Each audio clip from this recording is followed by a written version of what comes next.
আল্লাহ পৃথিবীতে সবাইকে ভালো রাখার তৌফিক দান করেন। দেশের পরিস্থিতি জানি না, দিন দিন যে কত খারাপ হতেছে, বিশেষ করে বাচ্চাদের। এখন নাকি আপনার হামনাত একটা রোগ আসছে, কত বাচ্চা যে আল্লাহ অসুখ দিতেছে, আল্লাহ আবার রক্ষা করবে। অনেক বাচ্চা আল্লাহ আবার দুনিয়ার থেকে নিয়ে যেতেছে। আসসালামু আলাইকুম, সবাই কেমন আছেন?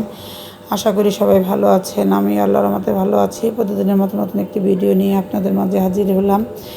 কেন বললাম এই কথা? আজকে আপনার একটা খবর দেখলাম, আপনার বাচ্চাদের যে কী পরিমাণ অসুস্থ, হসপিটালে ভর্তি, তার সাথে মারাও তো কষ্ট করতেছে। আর বাচ্চাদের দেখে তো আর বেশি খারাপ লাগতেছে। কত বাচ্চা, কিছু বাচ্চার হাতে ক্যানাল পড়াইছে, আবার কিছু বাচ্চার সমস্ত শরীর আপনার লাল হয়ে যাচ্ছে। আল্লাহ সবাইকে ভালো রাখুক, এই দোয়া করি। সকল দেশবাসী, দেশটা থেকে আল্লাহ এই রোগটা আল্লাহ আপনার নিয়ন্ত্রণ করেন। যাই হোক, এখানে আপনার সিম টমেটো দিয়ে একটা সবজি রান্না করবে। তরকারিটা ভালো করে কষিয়ে ঝোলে পানি দিয়ে দিল। আর এটা ছিল ডিপ করা সিম, এখন সিমটা দিয়ে দিবে। এখন বেশি নাড়াচাড়া করবো না, তা না হলে সিমগুলো গলে যাবে।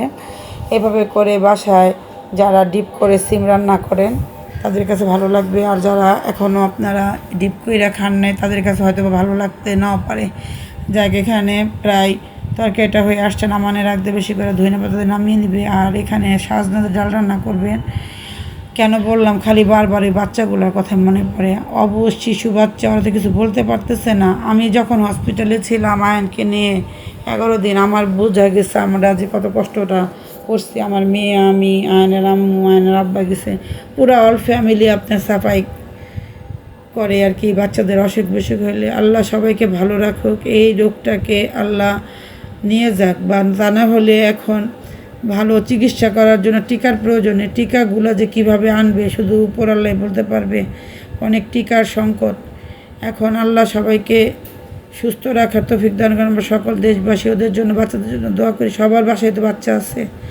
আমাদের আয়নে যখন অসুস্থ ছিল আমাদের মাথাতে টেনশন, কারণ কত মা বাবা অস্থির হয়ে গেছে, কত বাবা আপনার আল্লাহর কাছে আর্তনাদ করতেছে। হসপিটালে গেলে দেখা যায় কত বাচ্চা। আর এই আমরা বৈশা দেখতেছি মোবাইলে, আর যারা বাস্তবে দেখে তাদের যে কেমন খারাপ লাগতেছে। যাই, এখানে চিংড়ি মাছ দিয়ে 3-4 পদের সবজিতে রান্না করবে। আর এখানে টমেটো দিয়ে মাছ ভুনা করবে। আপনার এটা হচ্ছে তেলাপিয়া মাছ, বড়টা। কে কে খান এভাবে টমেটো দিয়ে? এই যে মাছটা এখন প্রায় হয়ে আসছে, এখন ধনিয়া পাতা দিয়ে দেবে। আর এখানে আয়নের আব্বুর জন্য বেগুন দিয়ে ডিম রান্না করবে। কিছুতেই ভালো লাগে না, কারণ আমাদের ঘরে তো বাবু আছে। আমাদের আয়ন আজকে রাত্রে 4টা বাজে উঠে গেছে, কি কান্না করতেছে। তারপর শরীরের মধ্যে আপনার অস্থিরতা, ওই যে আপনার ওকে গ্যাস দিতে হয়। আমার মেয়ে, যার সন্তান আছে, সে সন্তানের দরদটা বুঝতেছে। যাই হোক, আজকের ভিডিওটা এখানে শেষ করে সবাই ভালো থাকবেন, সুস্থ থাকবেন, ভিডিওটির পাশে থাকবেন, লাইক কমেন্ট শেয়ার করবেন। আসসালামু আলাইকুম।